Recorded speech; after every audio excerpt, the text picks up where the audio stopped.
Hello students, this is the fifth chapter of your book and the chapter name is Footprints Without Feet. This chapter is written by Herbert George Wells. Herbert George Wells was born on 21st September 1866 in England. He was a great writer who wrote novels, history and science fictions. Now come to the chapter. The story Footprints Without Feet describes the story of a brilliant scientist, Griffin, who degenerated himself into a lawless person. Griffin discovered that human body could become transparent and invisible, but he misused his great discovery. Okay, so let us start. Can a man become invisible?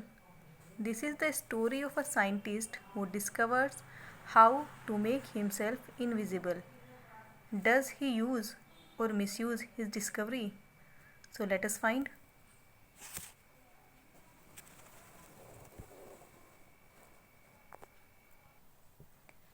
Two boys were highly surprised. They saw muddy impressions on the steps of a house in London. They were the fresh footmarks of a barefooted man. The boys followed them. The impressions got fainter and finally disappeared.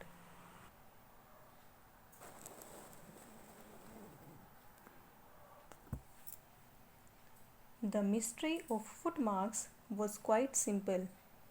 The boys were following a scientist. He had just discovered how to make the human body transparent. Griffin was a great scientist.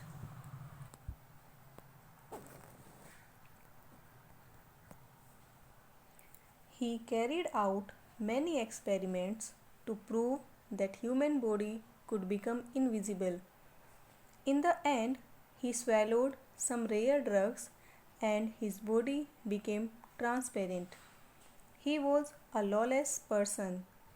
His landlord disliked him and tried to eject him. In revenge, Griffin set his house on fire. Griffin had to remove all his clothes if he wanted to be unseen by the people. He became a homeless wanderer without clothes. He had no money. He left footmarks as he walked.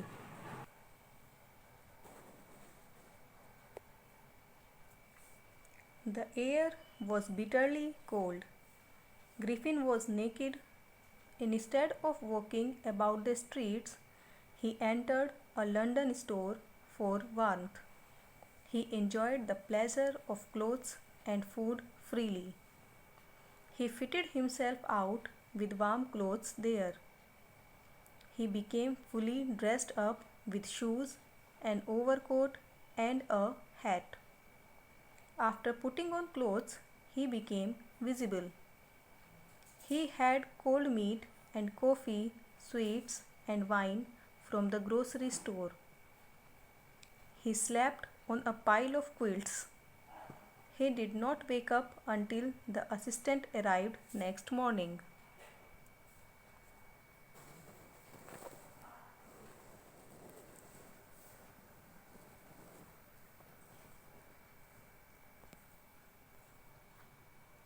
When they came near, he panicked and began to run. But he could become invisible only he was totally naked. So he took off his newly found clothes. Once more he became naked in the chill January air. He hurried to Drury Lane, the center of the theatre world. He found a shop he was searching. He came upstairs invisible. He came out of the shop wearing bandages round his forehead, dark glasses, false nose, side whiskers, and a large hat. Then he attacked a shopkeeper and robbed him all the money he could find.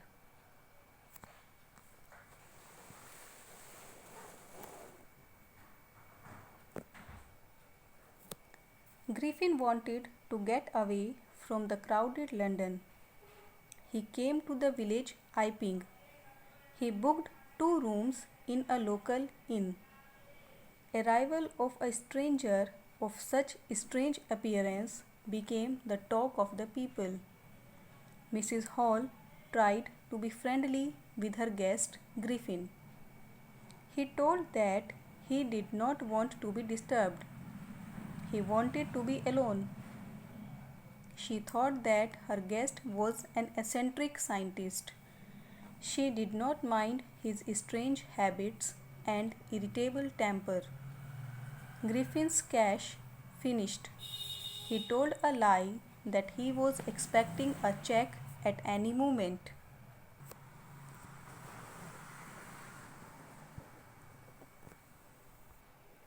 Then a strange episode occurred. A clergyman and his wife were awakened by the noises in the study very early in the morning. They came downstairs and heard the chink of money being taken from the desk. With a poker in his hand, the clergyman flung open the door. He shouted, "Surrender!"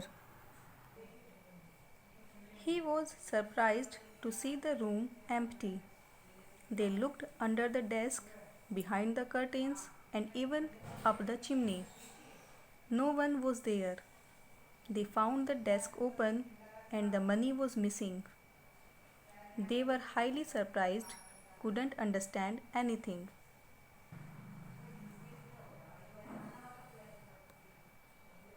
The landlord and his wife, Mrs. Hall, woke up very early.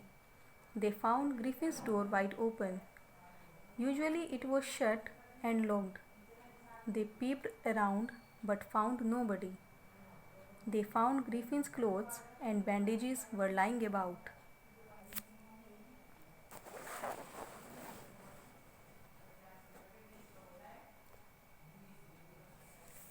All of a sudden, Mrs. Hall heard a sniff close to her ear.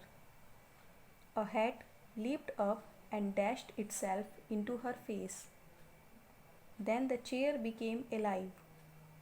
They turned away in fear. Then chair pushed them both out of the room. Then the door was slammed and locked after them. Mrs. Hall almost fell down the stairs and started crying.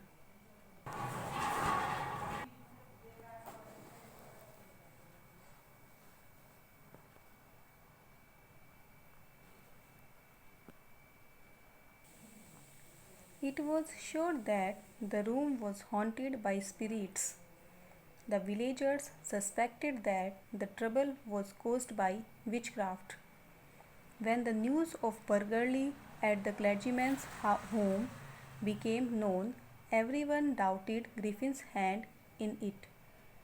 This suspicion grew stronger when Griffin suddenly showed some ready cash. He had no cash before a few days.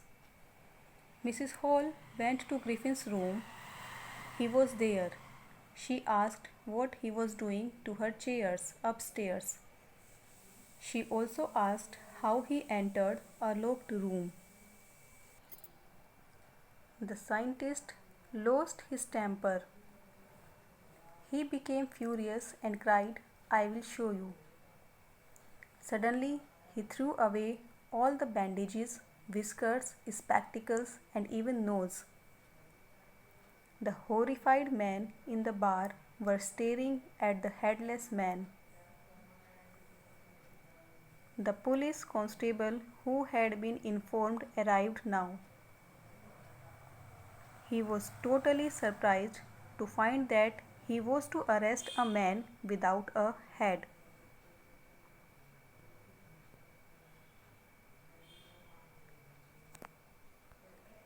There followed a wonderful scene. The scientist Griffin started throwing his clothes one by one. He was becoming more and more invisible as he threw off one garment after another.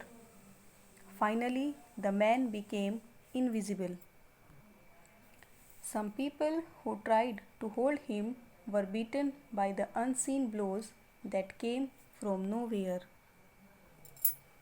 In the end, Jeffers was knocked unconscious. Nervous and excited people were crying, "Hold him, hold him."